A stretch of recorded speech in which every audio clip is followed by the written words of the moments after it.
하나님 말씀 창세기 22장 1절부터 19절까지 있는 말씀이 되겠습니다. 본문이 좀 긴데 그래도 1절부터 19절까지 같이 또 합독하도록 하겠습니다. 창세기 22장 1절부터 19절. 그 일 후에 하나님이 아브라함을 시험하시려고 그를 부르시되 아브라함아 하시니 그가 이르되 내가 여기 있나이다. 여호와께서 이르시되 내 아들 내 사랑하는 독자 이삭을 데리고 모리아 땅으로 가서 내가 내게 일러준 한 산 거기서 그를 번제로 드리라. 아브라함이 아침에 일찍이 일어나 나귀의 안장을 지우고 두 종과 그의 아들 이삭을 데리고 번제에 쓸 나무를 쪼개어 가지고 떠나 하나님이 자기에게 일러주신 것으로 가더니 제3일에 아브라함이 눈을 들어 그것을 멀리 바라본지라. 이에 아브라함이 종들에게 이르되 너희는 나귀와 함께 여기서 기다리라.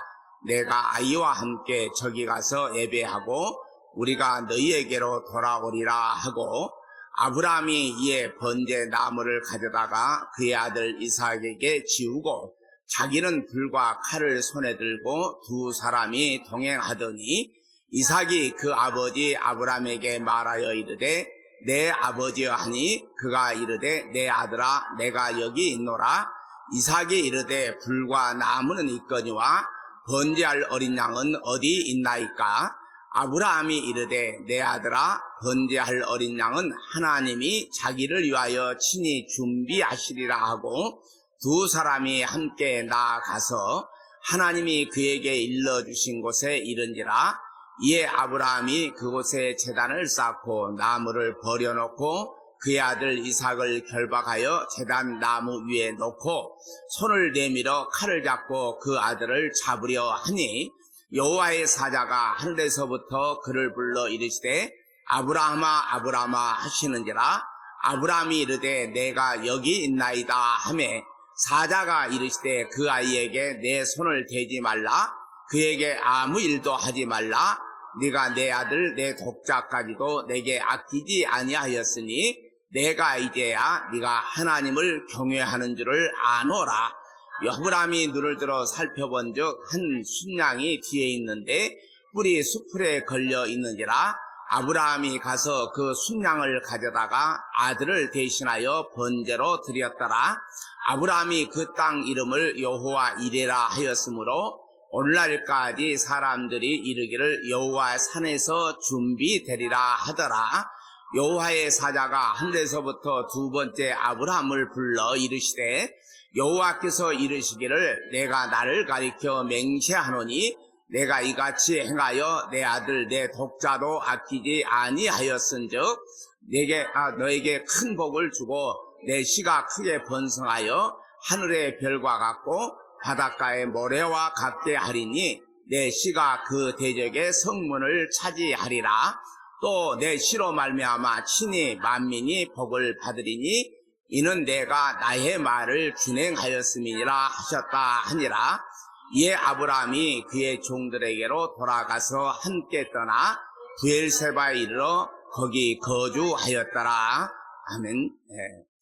이 말씀을 통해서 아브라함의 언약 6번째 얘기입니다.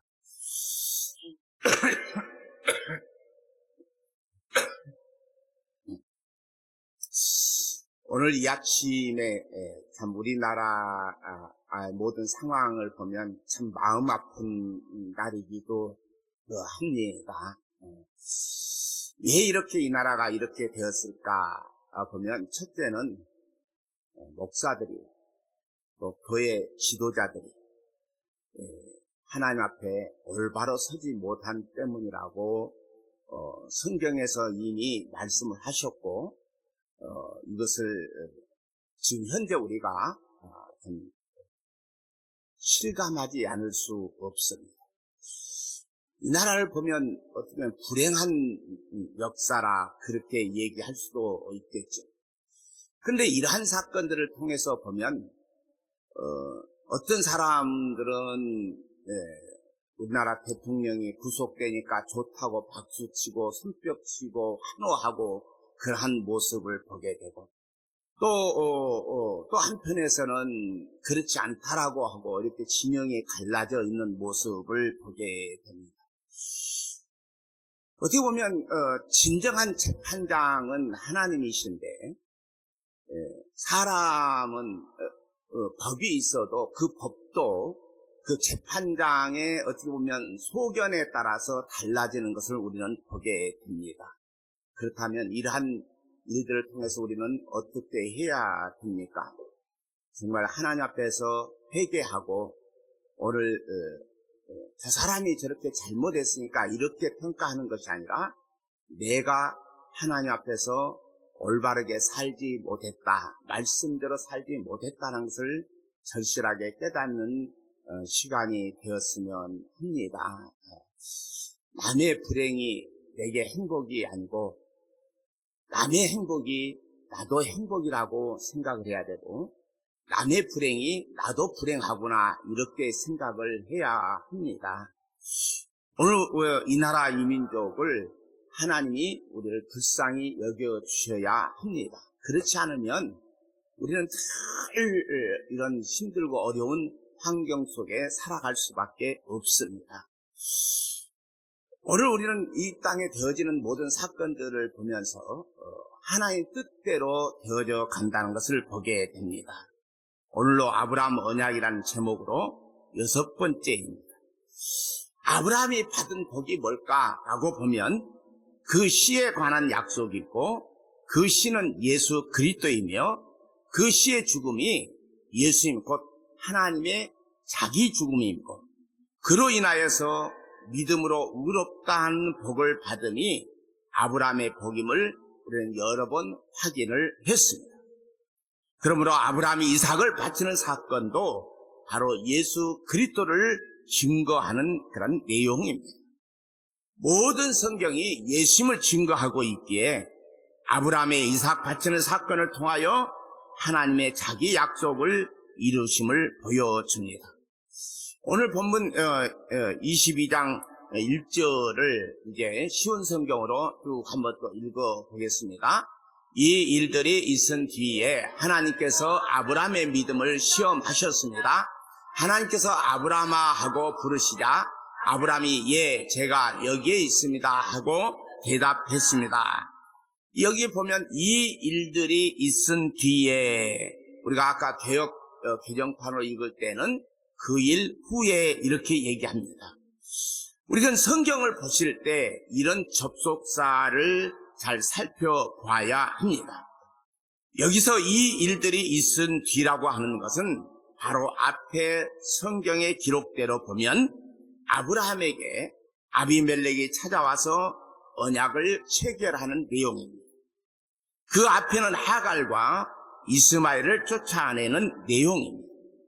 이것은 육체로 난 자식이 약속으로 난 자식과 함께 기업을 받지 못함을 살펴보았습니다. 그리고 그 앞에는 사라가 이삭을 낳았습니다. 이삭을 낳은 것은 이 아이를 낳을 수 없는 데서 나온 약속으로 나온 자식입니다.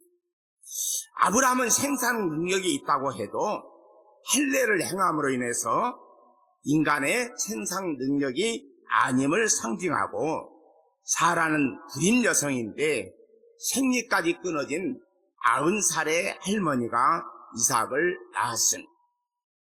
그러므로 이 일들이 있은 뒤에란 아브라함을 부르심부터 다 말씀하고 있습니다. 갈대아 우르에서 처음 부르셨을 때 그때는 나이가 나오지 않습니다. 하란에서 부르실 때 나이가 75세였습니다. 이스마엘을 낳을 때 나이는 아브라함이 86세입니다. 이삭을 낳은 나이는 100세입니다. 그런데 이삭이 나무단을 짊어지고 모리아 산으로 가는 나이이니 적어도 15세 이상은 되었다고 봅니다. 그렇다면 아브라함의 나이는 최소 115세 정도 되었다라고 봅니다. 갈대아 우르에서 나온 나이가 기록이 되지 않은 이유는 데라가 주도하여 하란까지 온 것이라고 봅니다. 하란에서 데라가 죽고 살아있는 나이지만 죽은 자로 보고 떠난 나이가 75세인데 약 40년의 믿음의 훈련을 통하여 자기 죽음을 확인하는 그런 사건입니다. 자, 본문 1절을 다시 한번 읽어볼까요? 이 일들이 있은 뒤에 하나님께서 아브라함의 믿음을 시험하셨습니다. 하나님께서 아브라함아 하고 부르시자 아브라함이 예, 제가 여기에 있습니다 하고 대답했습니다. 자, 이 일들이 있은 뒤에 하나님이 아브라함을 시험하시려고 부르십니다. 하나님은 사람을 유혹하는 시험을 하지는 않습니다. 마귀는 우리를 유혹해서 넘어지게 합니다. 근데 하나님의 시험은 훈련이고 연단입니다. 아브라함이 이 시험을 받는 것이 하란으로부터 약 40년 기간이라고 보았습니다. 40년이라고 하면 출애굽한 이스라엘 백성들이 40년 광야 생활을 합니다. 이 기간이 시험 내 기간입니다. 엘리야도요, 광야 40일을 걸어서 호렙산에 이릅니다. 예수님도 성령에 이끌려서 40일을 광야에서 금식하고 사탄에게 시험을 받습니다. 그러므로 우리의 광야 생활도 40년이라 이렇게 얘기할 수 있습니다. 자, 신명기 8장 1절부터 3절까지 한번 읽어볼까요? 내가 오늘 여러분에게 주는 모든 명령을 지키시오. 그러면 여러분이 살고 여러분의 수도 많아질 것이며 여호와께서 여러분의 조상들에게 약속하신 땅에 들어가 살게 될 것이요. 여러분의 하나님 여호와께서 지난 40년 동안 여러분을 광야에서 인도하신 것을 기억하시오. 주께서 그리하신 까닭은 여러분을 겸손하게 만드시고 여러분의 마음속에 무슨 생각이 있는가, 여호와의 명령은 지키는가를 시험하시기 위함이었어. 여호와께서 여러분을 낮추시고 굶기셨다가 만나를 먹여주셔서 만나는 여러분이나 여러분의 조상이 한 번도 본 적이 없는 것이요. 여호와께서 그렇게 하신 까닭은 사람이 먹는 것으로만 사는 것이 아니라 여호와께서 말씀하시는 모든 말씀으로 살아야 한다는 것을 여러분에게 가르쳐 주시기 위함이요. 자, 이스라엘 백성들의 광야 40년은 하나님께서 이스라엘 백성들을 시험하신 그런 기간입니다. 무엇을 시험하신 것입니까? 이스라엘 백성들을 겸손하게 만드시고 마음속에 무슨 생각이 있는가, 여호와의 명령을 지키는가를 시험하시기 위함이었습니다. 그런데 그 시험에 합격한 사람이 누가 있습니까? 모세조차도 약속의 땅에 들어가지 못하였습니다. 여러분, 어떻게 보면요, 모세 입장에서 보면 억울할 수 있잖아요. 지금까지 40년 동안 하나님의 말씀에 순종해서 백성들에게 하나님의 말씀을 전했는데 마지막에 가서 약속의 땅에 들어가지를 못했습니다. 물론 여호수아와 갈렙이 들어갔지만 그들도 그들의 행위가 아닌 믿음이라고 말을 합니다. 믿음이란 하나님의 선물이기에 그들도 자랑할 것은 없습니다. 그러므로 광야 40년을 시험하신 이유는 한 가지입니다. 사람이 먹는 것으로만 사는 것이 아니라 여호와께서 말씀하시는 모든 말씀으로 살아야 한다는 것을 가르쳐 주시기 위함입니다. 40년 훈련도 이거 배우는 거예요. 오늘 우리가 지금까지 예수를 믿고 신앙생활하면서 하나님 앞에 예배하고 기도하고 살아오면서 오늘 하나님이 여러 가지 시험을 합니다. 근데 그 시험의 마지막 결론이 뭡니까? 여호와께서 말씀하시는 모든 말씀으로 살아야 한다는 것을 가르쳐 주시는 거예요. 내 힘으로 안 되는구나. 하나님의 말씀으로 살아야 하는구나. 이것이 믿음의 훈련 기간입니다. 오늘 본문 창세기 22장 1절 2절을 한번 읽어봅니다. 그 일들이 있은 뒤에 하나님께서 아브라함의 믿음을 시험하셨습니다. 하나님께서 아브라함아 하고 부르시자 아브라함이 예, 제가 여기에 있습니다 하고 대답했습니다. 여호와께서 말씀하셨습니다. 너는 사랑하는 아들 이삭을 데리고 모리아 땅으로 가거라. 내가 너에게 일러주는 산에서 내 아들을 잡아 태워드리는 제물인 번제물을 바쳐라. 자, 이 일들이 있은 뒤에 그 40년 훈련을 하신 후에 하나님께서 아브라함을 시험하시려고 부르십니다.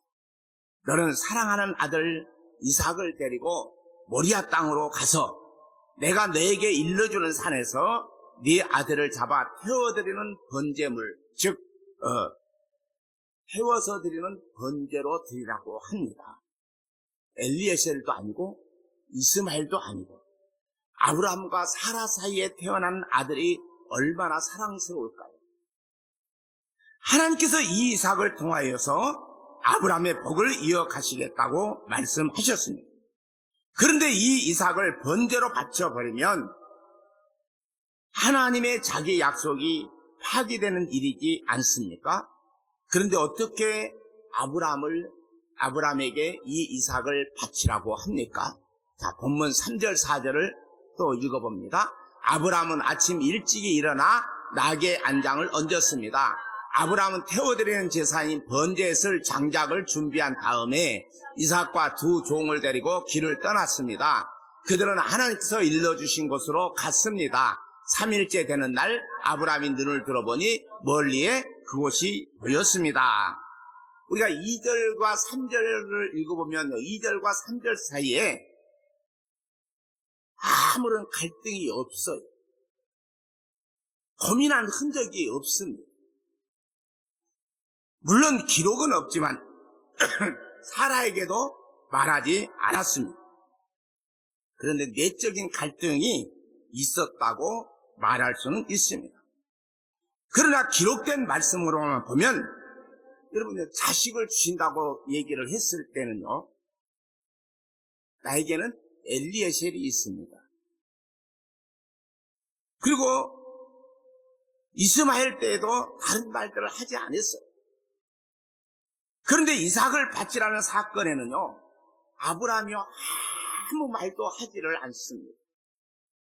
아니, 자식을 준다고 할 때는 말했잖아요. 나한테 엘리에셀도 있고, 또 하가를 통해서 이스마엘을 줬을 때도 아니 나에게 이스마엘이 있습니다라고 이렇게 얘기했던 아브라함입니다. 근데 이삭을 준다고 했을 때도 말을 하잖아요. 하나님 비웃음으로 어떻게 나 같은 사람에게 자식이 있을 수 있습니까? 그러면서 얘기했던 아브라함인데 오늘 이삭을 태워드리는 번제물로 드리라고 할 때는 아무런 말이 없습니다. 그리고 아침에 일찍이 일어나서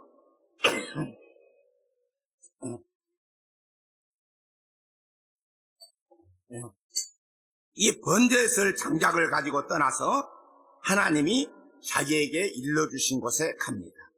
물론 이 길이 3일 길이라서 3일 길을 가는 동안 얼마나 많은 갈등과 범인이 있었는지 추측할 수는 있지만 성경은 기록하지 않았습니다.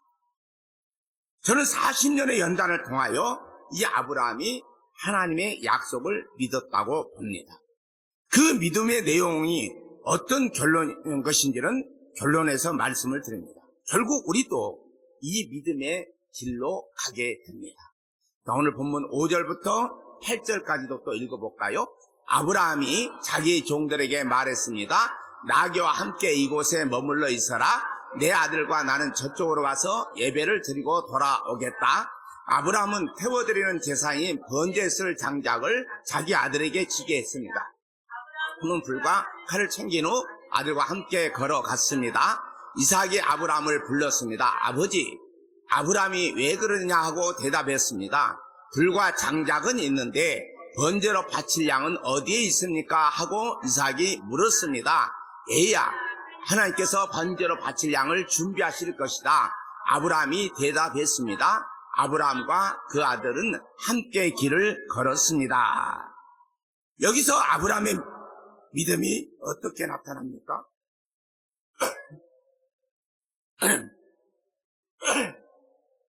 죄송합니다. 아브라함이 종들에게 기다리라고 합니다.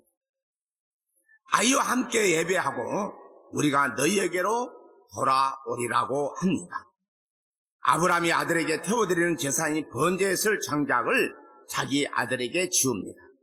아브라함은 불과 칼을 챙긴 후에 아들과 함께 걸어갔습니다.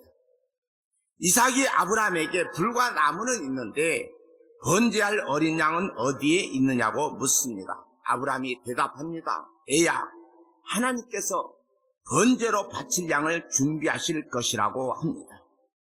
이 내용에서 우리는 예수님께서 십자가를 지고 가시는 모습을 볼 수 있습니다. 하나님이 자기 아들을 죽이는 일이 바로 십자가로 일어났기 때문입니다. 그러므로 이 사건은 여호와 하나님의 준비를 보여주는 거예요. 여러분, 우리를 구원하시기 위해 자기 백성, 하나님의 택한 백성들을 구원하기 위해서 자기 아들을 십자가에 못 박혀 죽이러 가는 그런 아버지의 모습을 이 아브라함과 이삭을 통해서 우리는 살펴볼 수가 있습니다. 자, 9절부터 14절까지 또 쭉 한번 읽어볼까요? 그들은 하나님께서 일러주신 곳에 이르렀습니다. 아브라함은 그곳에 제단을 쌓고 장작을 버려놓은 다음 자기 아들 이삭을 묶어 제단 장작 위에 올려놓았습니다. 그리고 나서 칼을 들어 자기 아들을 죽이려 했습니다. 그때에 여호와의 천사가 하늘에서부터 그를 불렀습니다. 아브라함아, 아브라함아. 그러자 아브라함이 예, 제가 여기에 있습니다라고 대답했습니다. 천사가 말했습니다. 내 아들에게 손대지 마라. 아무 일도 그에게 하지 말라. 네가 하나밖에 없는 아들을 아낌없이 바치려는 것을 내가 보았으니 내가 하나님을 두려워하는 줄을 이제 내가 알았노라. 아브라함이 눈을 들어 살펴보니 나무에 뿔이 걸려있는 순양 한 마리가 보였습니다. 아브라함은 그 양을 잡아다가 자기 아들 대신에 하나님께 번제물을 드렸습니다. 이 일 때문에 아브라함은 그곳의 이름을 여호와 이레라고 불렀습니다. 그래서 지금까지도 사람들은 여호와 산에서 준비될 것이다 라는 말을 합니다. 하나님께서 일러주신 곳에 이르러 아브라함이 제단을 쌓고 장작을 버려 놓았습니다. 그리고 아들 이삭을 묶어 제단 장작 위에 올려 놓았습니다. 아들은요, 얼마든지 반항할 수 있는 나이인데 조용히 결박당합니다. 여기서도 예수 그리스도의 십자가를 볼 수 있습니다. 아브라함이 칼로 그 아들을 죽이려고 하니 여호와의 사자가 아브라함을 불러 말립니다. 하나밖에 없는 아들을 아낌없이 바치려는 것을 내가 보았으니 네가 하나님을 두려워하는 줄을 내가 알았다고 합니다. 이 내용은 하나님 아버지께서 자기 아들을 죽이시는 일을 보여주심과 동시에 하나님의 백성들에게 하나님의 약속을 어떻게 이루시는지도 보여주시는 것입니다. 그러므로 번제할 양을 미리 준비하여 주셨습니다. 아브라함이 그 땅 이름을 여호와 이레라고 합니다. 여호와 산에서 준비된다는 말씀입니다. 자, 오늘 본문 15절부터 19절까지 또 한 번 더 읽어볼까요? 여호와의 천사가 두 번째 하늘에서 아브라함을 불렀습니다. 천사가 말했습니다. 여호와께서 말씀하셨다. 네가 하나밖에 없는 아들을 아끼지 않고 나에게 바치려 했으므로 맹세코 내가 너에게 한 가지 약속을 해 주겠노라. 내가 분명히 너에게 복을 주고 또 많은 자손을 줄 것이다. 내 자손은 하늘의 별처럼 바닷가의 모래처럼 많게 될 것이며 내 자손은 원수의 성들을 정복하게 될 것이다. 내가 나에게 복종하였으므로 내 자손을 통해 땅 위의 모든 나라들이 복을 받을 것이다. 아브라함이 자기 종들이 있는 곳으로 돌아왔습니다. 그리고 함께 일어나 부엘세바로 갔습니다. 아브라함은 부엘세바에서 살았습니다. 자, 여호와의 천사가 하늘에서부터 두 번째 아브라함을 불러 여호와의 말씀을 전합니다. 네가 하나밖에 없는 아들을 아끼지 않고 나에게 바치려 했으므로 맹세코 내가 너에게 한 가지 약속을 해 주겠노라 말씀합니다. 내가 분명히 너에게 복을 주고 또 많은 자손을 줄 것이라고 합니다. 네 자손은 하늘의 별처럼 바닷가의 모래처럼 많게 될 것이라고 합니다. 네 자손은 원수의 성들을 정복하게 될 것이라고 합니다. 원수의 성이란 사탄의 성을 깨뜨리는 것입니다. 이 약속을 따라서 아브라함과 이삭과 야곱의 후손으로 다윗의 가문에서 예수님이 태어납니다. 그 예수님께서 십자가로 사탄의 권세를 깨뜨림으로 원수의 성들을 차지하였기에 오늘 우리가 복음을 듣고 예수님을 믿는 일이 일어나는 것입니다. 죄와 사망의 권세에서 의와 생명의 권세로 넘어오는 일이 여호와의 이레로 이루시는 일이라는 것입니다. 즉 내가 지옥 백성에서 천국 백성이 되는 것은 여호와 하나님께서 준비하셨다고 말씀하고 있는 것입니다. 자, 역대하 3장 1절을 한번 읽어볼까요? 솔로몬이 예루살렘의 모리아 산 위에 여호와의 성전을 짓기 시작했습니다. 그곳은 여호와께서 솔로몬의 아버지 다윗에게 나타나셨던 곳이었습니다. 솔로몬은 다윗이 준비해 놓은 곳에 성전을 지었습니다. 그것은 원래 여부스 사람 오르나의 타장 마당이었습니다. 자, 솔로몬이 성전을 건축한 산을 예루살렘의 모리아 산이라고 합니다. 아브라함이 이삭을 바치려고 한 그 산 이름이 모리아였습니다.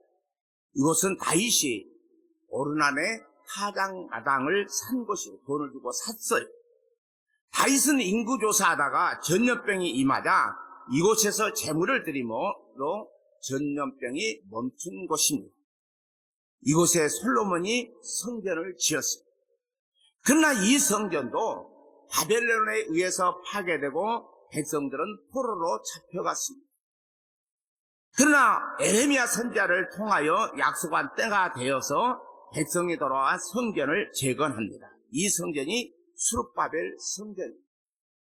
그런데 예수님이 이 땅에 오셨을 때 이 성전이 다 허물어졌는데 헤롯이 중축하여 아름답게 바람직하게 지었던 성전이기도 합니다.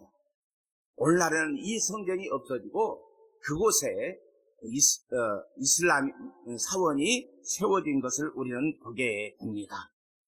자, 요한복음 2장 19절부터 22절까지 또 읽어봅니다. 예수님께서는 이 성전을 허물어라. 그러면 내가 3일 만에 이것을 다시 세우겠다라고 대답하셨습니다. 그러자 유대인들은 이 성전을 건축하는데 46년이 걸렸는데 당신이 3일 만에 다시 세우겠다는 것입니까? 라고 반문했습니다. 그러나 예수님께서 말씀하신 성전은 그분 자신의 몸을 가리키는 것이었습니다. 예수님께서 죽은 자들 가운데서 부활하신 후에 그분의 제자들은 예수님께서 이렇게 말씀하신 것을 기억하였고 그들은 성경과 예수님께서 하신 말씀을 믿었습니다. 예수님께서 이 성전을 허물어 버리라고 합니다. 그러면 내가 3일 만에 다시 세우겠다고 합니다. 여러분 한번 46년 동안 이 성전을 지었는데 예수님께서 이 성전을 헐면 내가 3일 만에 다시 세우겠다고 하는 말을 어떻게 믿을 수 있겠습니까? 나중에 예수님의 죽음과 사흘 만에 부활로 인하여서 제자들은 성경과 예수님께서 하신 말씀을 믿었다라고 말합니다. 세상 사람들은 믿지를 못하지만 결국 나중에 예수님이 십자가에 못 박혀 죽고 부활하신 다음에 제자들은 이제 예수님께서 하신 말씀을 믿었다고 합니다. 그러므로 아브라함이 여호와의 이레라고 한 내용은 여호와께서 여호와의 산에서 준비하신다는 말씀입니다. 그러므로 아브라함은 이삭의 사건을 통해서 장차 오실 예수 그리스도를 미리 보았던 것입니다. 그래서 여호와의 이레는 여호와께서 예수 그리스도의 십자가를 준비하신 것을 우리에게 보여주고 있는 내용입니다. 자, 계속해서 한번 성경을 또 읽어볼까요? 요한복음 8장 56절부터 59절까지 읽어봅니다. 너희의 조상 아브라함은 내 날을 볼 것을 생각하며 기뻐하였다. 그는 그 날을 보았고 기뻐하였다. 유대인들이 예수님께 말했습니다. 당신은 아직 50세도 안 되었는데 아브라함을 보았단 말이요? 예수께서 대답하였습니다. 내가 너희에게 진리를 말한다. 아브라함이 태어나기 전에도 나는 존재한다. 예수님께서 이런 말씀을 하시자 사람들은 예수님께 돌을 집어 던지려고 하였습니다. 그러자 예수님께서는 몸을 피해 성전뜰을 빠져나가셨습니다. 아브라함의 믿음은 예수 그리스도의 날을 볼 것을 생각하며 기뻐하였다고 합니다.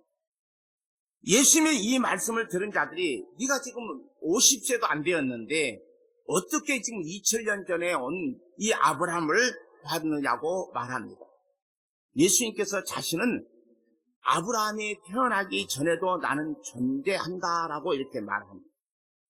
그러면 예수님이 하나님이라는 말씀입니다. 그래서 신성모독으로 여기고 예수님을 돌로 쳐 죽이려고 합니다. 결국 예수님을 십자가에 못 박혀 죽입니다만, 그러나 그 일조차도 여호와의 이레가 성취되는 일입니다. 그러므로 아브라함이 이삭을 바쳤다가 순양을 대신 바치는 사건을 통해서 아브라함은 예수 그리스도를 미리 본 것입니다.